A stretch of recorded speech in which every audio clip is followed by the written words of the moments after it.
A jsme tam vidět teďka oba, tak jo. Tak, přátelé, vidíte u vtak gravírovacích mástrů. Dneska jsme se tady sešli spolu s Kamilem, který nám vysvětlí, co je to za divný krabice a jak dosáhnout toho, že dokážete vygravírovat něco na kulatý předměty, válce a tak dále. Takže Kamile, je to tvoje. Jo.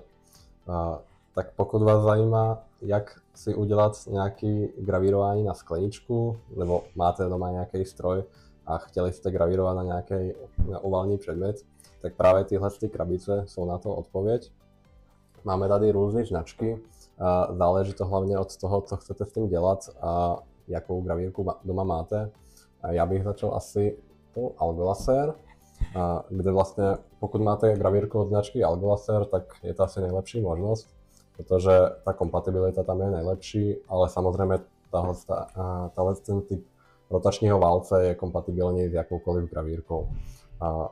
Pak vlastně pokud byste to mysleli seriózně s tím gravírováním na rotační válci, tak tady máme něco pro pokročilejší uživatele. Je to Ortur Chuck, kde vlastně dokážete namontovat téměř cokoliv, protože je jednoduchý tam díky tým nástavcům namontovat od skleničky až po baseballovou pálku, po loptu, téměř cokoliv, kdežto vlastně u té levnější verzi jde většinou gravírovat spíš skleničky anebo nějaké jednoduché věci jako plechovky. Pak samozřejmě tady máme od značky Ortur i něco podobného jako od toho Algolaseru, je to v podstatě to samé, ale pokud právě nechcete gravírovat nějaký zložitější věci, tak tohle vám bude stačit úplně dostatečně. Kamile, já už jsem z toho trochu zmatený. Tady je prostě strašně tolik strojů, takže první, co si musíme říct, kde to můžeme koupit. Tak, super, díky. Co je důležité ještě říct, je tady strašně moc značek, vlastně jako Ortur, Algolaser a tak dále. Dokonce jsme se tady přepravili Atom Tutris, ale ten jsme nepostavili. Je to jen taková menší ukázka.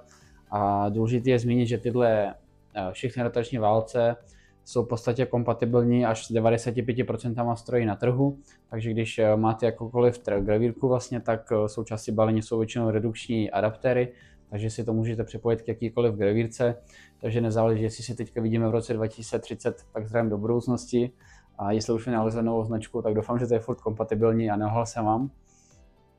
A výhoda je, že to je kompatibilní jak se staršíma modelama, tak s budoucíma, který nás teprve čekají. Takže pojďme se na to teda podívat, Kamile.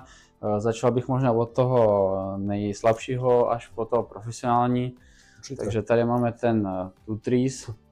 To je v podstatě ta nejlevnější verze, není nějak vlastně slabší od těch drahších, ale spíše největší jako rozdíl je v tom, že jak můžete vidět, ten rotační válec je standardně nesestavený, takže si ho musíte prostě sestavit, kdežto vlastně u téhle verze nebo právě u toho Orturu tyhle rotační válce jsou už sestavený, takže nemusíte řešit nějaké zložité sestavování. Takže pokud nejste úplně zdatný v těchto věcech, tak spíše doporučuji tyhle typy, ale pokud právě vás něco takového baví jako sestavování, tak možná klidně si můžete vzít tu levnější verzi. Takže vzhledem k tomu, že si chceme spíš ukázat praktické věci a tak dále, tak tohle teďka zahozujeme, to nebudeme potřebovat a ukážeme si to, co už je sestavený a to, co je pro nás jednodušší i pro vás a co je zajímavější. Kamil, rozbal to. Jo, tak jdeme na to. Je to opravdu jednoduchý, všechno vlastně potřebné máte v balení, nepotřebujete už nic dalšího dokupovat, co se týče toho rotačního válce.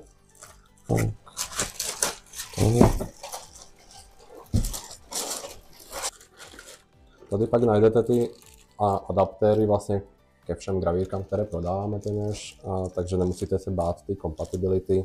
Na každém kabelu je pak napsaný, pro jakou gravírku to je určený. Pokud právě máte tu Algolaser, tak tam to právě uvidíte. Pokud máte nějaký jiný typ, tak je tam právě ještě univerzální adaptér na jiné gravírky. Takže je důležité říct, že vlastně značka nerozhoduje a že tenhle univerzální výrobek, který je fakt propracovaný a za dobrou cenu, je kompatibilní jako s jakoukoliv vlastně gravírkou, kterou disponujete, takže nemusíte vlastně řešit tu značku. Ale když si nejste jistí, tak nám můžete kdykoliv zavolat a Kamil nebo kdokoliv z nás vám poradí. Přesně tak. Tak, jako další věc, kterou máme v balení tohohle rotačního válce, tak je ten držák. Možná si říkáte, že na co tohle vlastně je.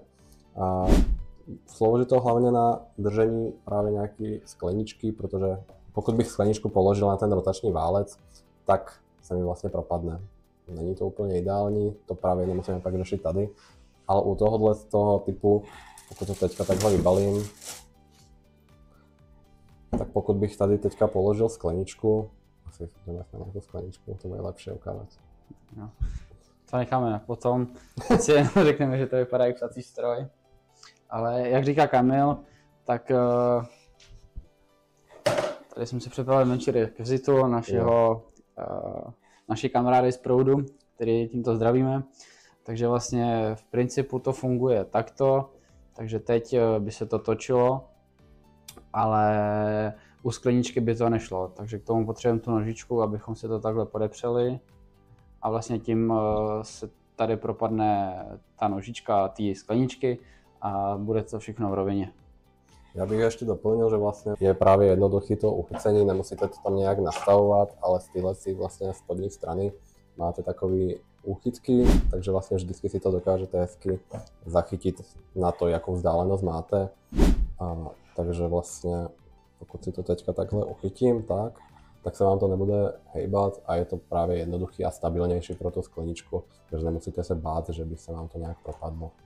A já musím říct, že to je fakt skvělá chytávka, protože já jsem vždycky strávil strašně moc času tím, abych to tam naštavoval a abych to nějak dokázal vlastně sestrojit dohromady, aby to drželo a aby to bylo v rovině. Takže tohle mi přijde fakt super vychytávka, že to je magnetický vlastně a že se to k tomu rovnou přichytí do těch otvorků malých. Přesně super. Tak. Takže tady máme vlastně rotační válec číslo 1. Vidíte, že to je vlastně poměrně jednoduchý, nemusíte nic sestavovat. A právě u tohohle druhého typu, který si teďka ukážeme, tak je tam hodně podobností, ale samozřejmě je tam i něco odlišného. A nejenom značka. Takže taky tady máme ten držák na skleničku, ale můžeme si všimnout, pokud si to teďka vezmeme, že nějaký rozdíly tam jsou. Třeba tohle se dá nastavit vlastně těma držákama, aby se to hezky upevnilo, ale právě tady nic takového nemáme, takže pokud si teďka vyndáme ten rotační válec, tak můžete vidět, že ta konstrukce oproti tomu Algoaséru je trošku jiná, ale zase je to za mě kompaktnější, zkrátka je to menší vizuálně, takže možná to nezabírá tolik místa jako třeba právě ten Algoasér. Tady právě pokud bychom chtěli gravírovat na tu skleničku, tak potřebovali bychom si to tak, jak kolega Vasil vzpomínal, jenom právě takhle od oka nějak nastavit, co samozřejmě není nemožný, ale komplikuje to právě to nastavování, právě spíše z téhle strany, kde vlastně držet to bude, není to nějaký problém, ale samozřejmě jako chválím tu možnost toho uchycení u toho Algoaséru. V podstatě všechno ostatní je téměř stejný u těchto dvou typů. Taky tady máte samozřejmě několik adaptérů, nemusíte se bát, že když si koupíte ten Ortur, že by to nefungovalo třeba s gravírkou Algoasér. Oba vlastně tyhle typy jsou vzájemně kompatibilní. Jenom samozřejmě u toho Orturu, pokud máte gravírku Ortur, asi mi dává větší smysl jít do rotačního válce od Orturu. Zkrátka je to ta sama značka, takže ta kompatibilita tam je asi největší. Největší rozdíl teďka ukážu u toho nejdražšího typu. A teď se těším nejvíc. Tak pojďme na to. Jak můžete vidět, už ta krabice je jako větší. To naznačuje, že je to nejpokročilejší typ. A jak říkal Kamil, tohle už je pro pořádný profíky, co se toho nebojí. Přesně tak. No, já už to vidím a to už vypadá komplikovaně teda. To se ti může jenom zdát. Tak. Jako první rozdíl, co si můžeme všimnout, je celkový to zpracování. Tady je to prostě solidní kov, kdežto vlastně tady je to kombinace kovu s nějakým plastem, ale hlavně můžete si všimnout, že to celé vypadá nějak jinak. No, můžete si možná ptát, jak to vlastně funguje. A u tohohle z toho je to jako jednoduchý, položíte skleničku, položíte láhev, cokoliv, napojíte ke gravírce a v podstatě máte všechno nastavené. Ale u tohohle z toho typu je tady několik věcí, které musíme udělat, než začneme používat právě ten rotační válec. A jako první si vlastně musíme nastavit je to sklíčidlo, aby jsme si uchytili tu skleničku nebo právě ten materiál, který chceme gravírovat. Uvidíte právě ten rozdíl, že když si to vlastně tady uchytíme, tak je jedno, jestli máte nějakou skleničku nebo, jak jsem vzpomínal, nějaký atypický tvar. Třeba klidně i nějaký šperky se tam dají uchytit, je to vlastně univerzální a oproti právě tím jiným rotačním válcem je tam daleko víc možností. Takže Vasile, já tě poprosím o nástroj. Aha. Nástroj zkázy. Já ještě představím pro ty lidi, co mají věci rádi zdarma jako já, co tady dostanu navíc, takže dostanu tady takovýhle luxusní metr. Samozřejmě to, co teďka ukazuje, se může časem lišit, nebo pokud budete koukat na jiný stroj. Podobný válec mají různé značky gravírek jako Atomstack a tak dále, takže samozřejmě to je kompatibilní taky s vaším strojem Ortur nebo případně těma dalšíma. A tady pak máme vlastně držáček zase na tu skleničku, ale to si ukážeme za chviličku. Takže první nástroj je tahle vodováha mini. A vidíte, že se to vlastně teďka hejbe, není to vůbec uchycený, takže jako první si musíme vlastně uchytit celou tuhletu část. Takže jako první budeme potřebovat tyhle zuby, které vlastně vsuneme, nebo jak záleží samozřejmě, jak začneme. Tohle je právě na ty šperky, jak zmiňoval Kamil, že se tam vsune, na to se takhle sem nasunete ten prsten nebo cokoliv a můžete právě dělat tohle. Dáme ty uchytky, pak to celý uchytíme. A tohle ještě jak se protáčí, takže tady se to někde utahuje. Dobrá poznámka, já ti ukážu, jak se to dělá. Tady vlastně máte v balení nejenom jednu, ale dvě tyhle části. To je proto, pokud byste jednu ztratili, se může stát. A tímhle si vlastně z této strany uchytíme. A tady vlastně máte, pokud se podíváme, máte vlastně stupně uhlu, v jakém uhlu to chcete mít uchycený, protože samozřejmě tohle to můžete dát i takhle na vejšku, nebo právě z druhé strany, pokud nechcete být limitovaný tím vlastně rozměrem toho rotačního válce. A právě na téhle straně je jedno z které strany si to můžete hezky uchytit, takže vždycky tam máte vlastně dírku, do které to jednoduše uchytíte. Takhle vlastně vidíte teďka, že můžu si to nastavit pod jakým úhlem chci. Já si to teďka dám do roviny, na to právě můžu použít tohle. Tak a jednoduše si to takhle zajistím. Tak. A teďka to mám hezky pevný. Tak. Můžeš pokračovat. Třeba vás napadla ještě otázka vlastně, jak si to jako vygravíruju, když ta gravírka není tak vysoká, tak buď to můžeme vyřešit dvěma způsoby, nebo několika možná, Kamile. To na vaší kreativitě, dá se říct. Přesně tak. První, co mě napadá, je podložit si to nějakýma krabičkama nebo udělat si něco ze dřeva. Ale to není tak bezpečný a stabilní, jako třeba právě u různých značek gravírek se dají koupit i takové nožičky, které vám tu gravírku zvednou a tím pádem je to hezky stabilizované, protože většina těch nožiček je fakt stabilních a nemusíte se bát, že se vám to počas gravírování propadne, jako třeba právě u těch krabiček. Přesně tak, anebo když si do toho drknete, tak to prostě spadne. Takže souhlasím s Kamilem, že je lepší použít ty zvedací nožičky, které najdete taky u nás na nabídce. Super, tak já bych teďka navrhoval, když jsme si takhle ukázali vlastně, jak ty rotační válce vypadají, tak ukázat tím lidem, jak vlastně fungují. Já myslím, že to všichni chtějí vidět. Tak jdeme na to. A jsme zpátky. Mohli jste si všimnout, já tě jenom zastavím, protože možná jste si teďka všimli, že tu něco přibylo. Tahle gravírka, kterou jsme teďka zvolili, tak je od značky právě Algolaser. Tuhle gravírku taky vlastně najdete na naší stránce. Má to vlastně 20 W. U těch rotačních předmětů klidně stačí něco slabšího, ale právě když gravírujeme třeba do skla nebo do nějakého tvrdšího materiálu, tak tých 22 to tam ukáže více výraznější výsledek. A taky vlastně k téhle gravírce máme vlastně k dispozici tyhle zvědací nožičky, které právě teďka kolega vám ukáže, jak se namontujou. Přesně tak. A to jsem teďka vzpomněl na jednu situaci, co se týče té gravírky a výkonu. A musím citovat na jednoho našeho zákazníka, protože se mi to fakt líbilo, který jsem přišel s tím, že chce dělat rotační věci a chce se pořídit jako 5W nejlevnější laser, co jsme měli.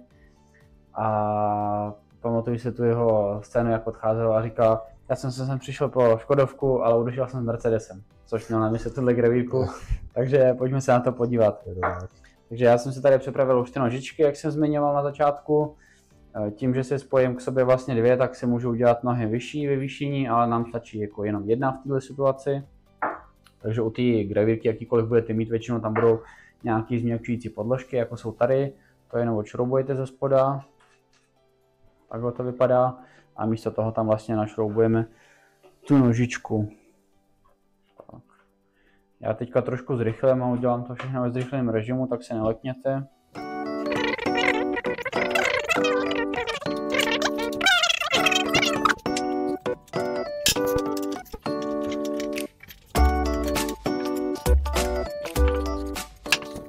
No a máme hotovo. Jo, máme hotovo, ale musím tady vytknout jednu věc, protože teďka, kdybychom začali gravírovat takhle s podloženou gravírkou, tak se stane tohleto. Gravírka sa nám začne hejbať po stole a dojde k nějakému poškození materiálu nebo klidně i stolu. Aby se tohle nedělo, tak právě ty podložky gumové, které kolega vzpomínal, tak musíme si je ještě namontovat tady z této strany. Je to důležitý bod, protože jak jste mohli vidět, pokud to nemáme namontovaný, tak se vám gravírka bude hejbat. A věřte mi, zkoušel jsem to, hejbe se to hodně. Neopakujte to doma. Přesně tak. Jenom ak jste profesionáli.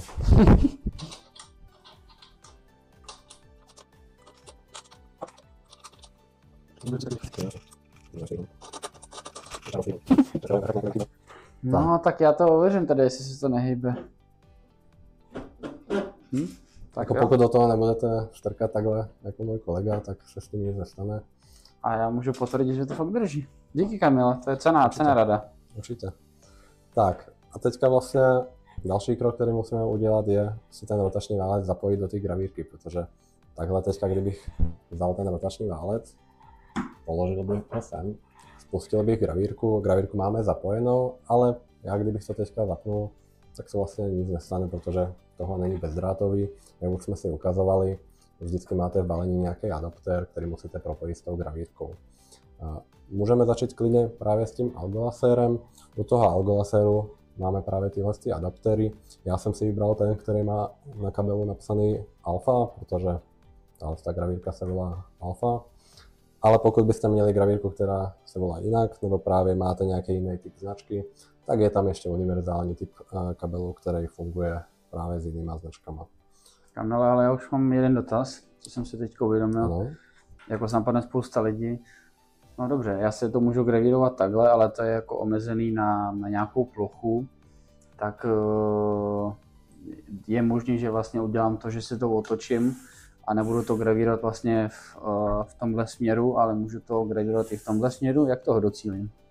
Určitě, dobrý dotaz. A k tomu možná doplním, samozřejmě můžete to klidně gravírovat i takhle. Pokud to budete chtít gravírovat tímhletím směrem, tak vlastně teďka, když to budeme zapájet, tak standardně se to teda používá takhle. A tím pádem mít tuhle osu potřebovat nebudeme, protože budeme gravírovat takhle. A vlastně se bude k tomu otáčet ten rotační válec. Tím pádem, co bychom udělali standardně, vypojili tuhle osu z gravírky a propojili s tím rotačním válcem. Ale pokud bychom chtěli ten rotační válec používat takhle, tak uděláme to sami, jenom opačně. Budeme používat tuhle osu, takže si to propojíme s tou X-ovou. Většinou budete vědět podle toho, kde je ten kabel. Většinou je vždycky motorek na jedné straně té osy, takže kdybychom chtěli vypojit tuhle osu, tak právě tady, třeba u téhle gravírky máme ten kabel tady.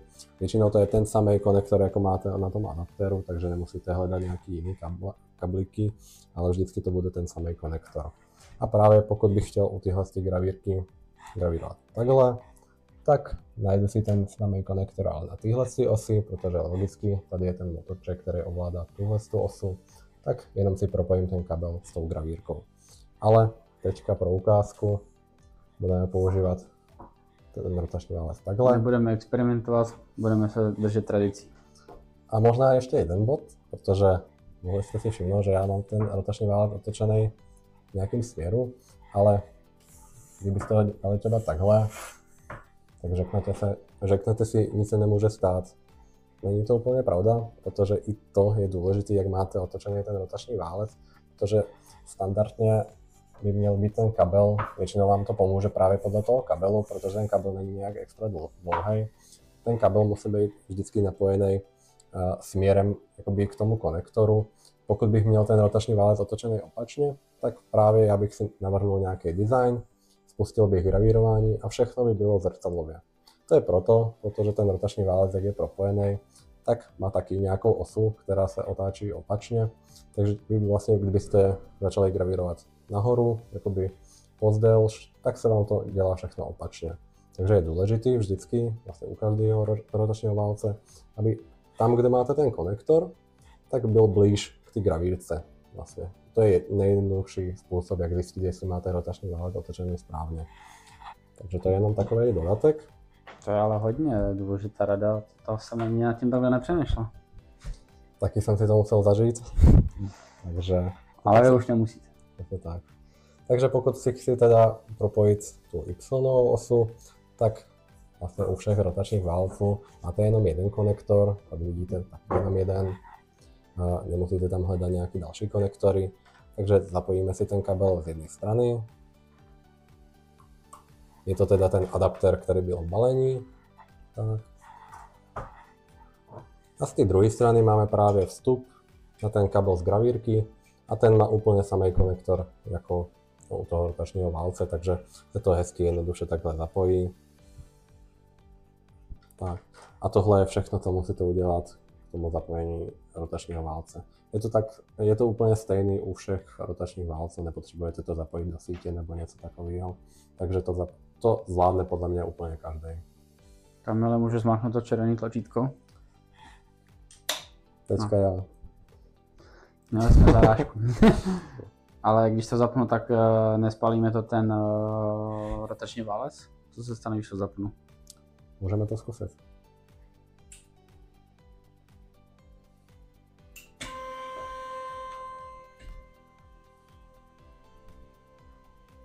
Tak a to, co se děje teďka, navrhni proč. A tady už tohle je to, co se stane taky vám. To je nejčastější problém, který se právě děje. A gravírka vám začne vlastně pípat, dělat nějaký alarm, protože neví, kde je ta nulová pozice. Většinou standardně já teďka tu gravírku vypnu, aby jsme si ukázali vlastně, kde je problém, aby jsme se lépe slyšeli. Ten laser vlastně vždycky, téměř u všech gravírek, když zapnete, najde si na nulovou pozici, která je většinou v nějakém levném spodním rohu.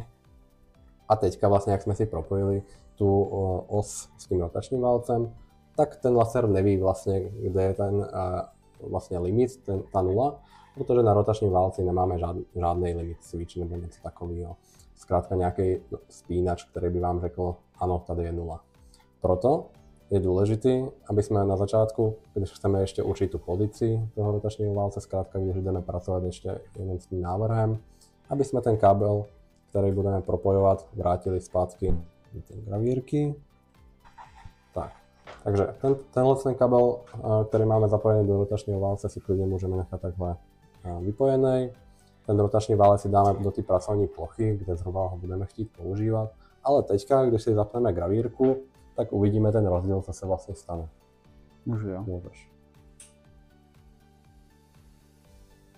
Možná to slyšíte až moc dobře, protože používáme mikrofony z našeho e-shopu, tak odpusťte za ten hluk, ale jsou až moc dobrý. A tak je seženete na fotovisy.cz. Přesně tak. Můžete teďka vidět, že gravírka si hezky najela, neslyšíme žádný alarm. Nepípá, je v pořádku a to je důležitý. Když vám gravírka dělá nějaký špatné zvuky, tak je něco zlé a pokud je ticho, tak to znamená, že je klid, všechno funguje správně. To je jak ve šťastném manželství. Přesně tak. Takže vlastně teďka, pokud bych chtěl s tím rotačním válcem něco gravírovat, tak postupujeme úplně stejně, jako kdyby jsme šli gravírovat na nějaký plochý předmět a zapneme si software vlastně k té gravírce, to už asi znáte, takže buď si zvolíte Laser Grabolo nebo Lightburn, oba tyhle softwary vlastně podporují práci s rotačním válcem, takže nemusíte se bát. A teďka vlastně, když se přesuneme do toho softwaru, tak si jenom navrhneme nějaký design. Tam se vlastně nic nemění, jediné, co se mění, je pak možná nastavení ty rychlosti a podobně, ale to je možná už na nějaký podrobnější školení, které taky nabízíme. Trochu si přijde jak Horst Fuchs. Takže spustili jsme si počítač a teďka co dál. Takže já jsem si tady vzal jednu rekvizitu, za kterou děkujeme našemu zákazníku, který se od nás chtěl koupit gravírku a chtěl to nejdřív zkoušet, takže samozřejmě to jsme udělali. Můžeme udělat i pro vás. A teď si tam teda chci upevnit ten předmět. Takže první, s čím začnu, je, že si musím posunout vlastně ty úchytky. Na tady tom systému se to dělá vlastně tady těma dvěma šroubama, který jsem vyšrouboval. A teď si to vlastně takhle jenom opatrně přesunu. Takže o jedno, odhadnu ten předmět, tam se to asi nevejde, takže musím ještě o další. Myslím, že tohle bude ideální vzdálenost. Tak a to je fantázia. Ale teďka, co musíme další udělat, ten laser, když máme takhle nastavený na tom materiálu, jak když si ho vlastně v tom softwaru, v kterým pracuji, to je Lightburn, když pracujete v Grabolo, je to samé, tak ještě teďka, když nemáme zapojený ten rotační vál, tak já se můžu hejbat i v této ose, i v té ose Xové a vždycky si musím ten laser vlastně posunout zhruba na tu nejvyšší část toho materiálu. Třeba když máte skleničku, tak samozřejmě nějak zaoblená, vždycky na tu nejvyšší část zaostřujeme ten laser. Protože tady to musíme zaostřit ručně, tady to ještě nemá automatické ostření jako náš jiný laser, ale je to tady jednoduchý, je tady taková pacička na to, kterou takhle zmáčknu. Kamil mi teď řekne, jestli jsme tam dostatečně, nebo to musíme ještě víc povolit. Ještě trochu níž, vždycky děláme dotek s tím materiálem. Pokud máte ten laser moc vysoko, tak ten obrázek bude zkrátka trochu roztažený. Když to je moc nízko, tak buď vám to chytne ten materiál, anebo to bude moc spálený. Takže je důležité, aby ta výška byla co nejideálnější. Ale u každého laseru, u každé gravírky máte nějaký nástroj, s čím si to můžete zaostřit. Tady je to třeba ten háček, takže nemusíte se bát, že by to bylo nějak zložitý. Ještě musíme teda přepojit ten kabel, aby se nám točil ten válec. Ale já si teďka jenom nastavím ten laser zhruba na nějaký začátek, na ty Y ose. Klidně bych ho mohl nechat i v tom středě, to není problém. Je to o preferenci, kde chcete začít zhruba na tom materiálu. Já bych si klidně mohl posunout i ten materiál. To je o tom, jak se vám lépe pracuje. Žádná z těchto možností není špatná. Takže odpojím kabel z Y osy. Gravírka nedělá žádné zvuky.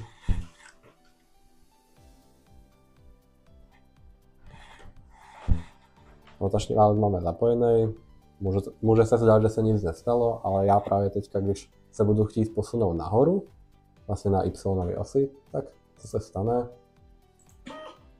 Posune se mi vlastně materiál na tom rotačním válci, protože teďka ta Y osa funguje spíš jako rotační válec. Takže z toho už nemůžeme hýbat. Jo. A pokud byste teďka chtěli vlastně hýbat s tou Y-osou, řekneme, že chcete si to trochu posunout nebo zase přeostřit, tak teďka, když bych hýbal s tím, tak jak je to vypojený, tak tahle osa vlastně nereaguje se softwarem, takže se nic nestane. Já si tam teďka nahodím nějaký obrázek do toho softwaru, můžete si tam samozřejmě nahodit úplně cokoliv. Samozřejmě to nastavení záleží na té gravice, kterou vlastníte, ale předpokládáme, že už máte zkušenosti a víte, co vaše gravika nedokáže nebo ne. A samozřejmě tam je jediná rada zkoušet a znovu zkoušet, protože nikdo nemá odpověď na vaši otázku, když se týká toho materiálu, protože pokaždé si to může chovat jinak, ať se jedná o stejný materiál, tak stačí jenom trošku změnit složení, což jsme si tady sami potvrdili například s nějakou překližkou, že stačilo měsíc rozdíl ve výrobě a už jsme viděli výsledky. Jinak tady nám vždycky svítí i laser, když chceme gravírovat, takže cca víme, kam to bude a můžeme s tím ještě něco udělat.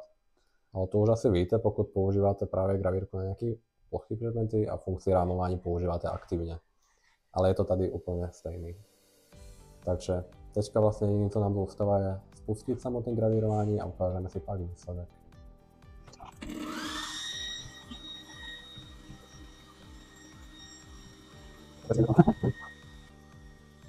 Tak. A zdá se, že máme hotovo. Podíváme se teda na výsledek. Tak já se pro jistotu zvednu laser, abych si náhodou nepoškodil tu hlavu. Tak. A už není Jak to vidíme. vypadá? Vypadá to dobře, úplně se to vyjelo do toho betonu. Vám se to možná takhle na dálku nebude zdát, ale skutečně to udělalo masivně a musím zase říct, že je to výhoda toho výkonného stroje, protože tohle trvalo asi jenom 10 nebo 12 vteřin. Asi tak. Takže to byla fakt rychlovka, co myslíš, Kamil?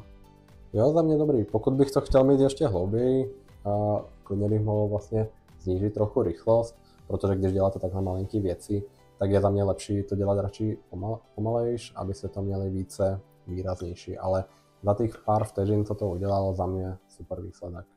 Kamile, ale ty jsi nás nažavil s tím orturčakem, jak je to dobrý, ale ukazuje mi se tady tohle, takže já myslím, že všichni chceme vidět, jak se to dělá na tamtom stroji. Jo, určitě. Můžeme si to ukázat klidně i na tomhle tom masivním typu.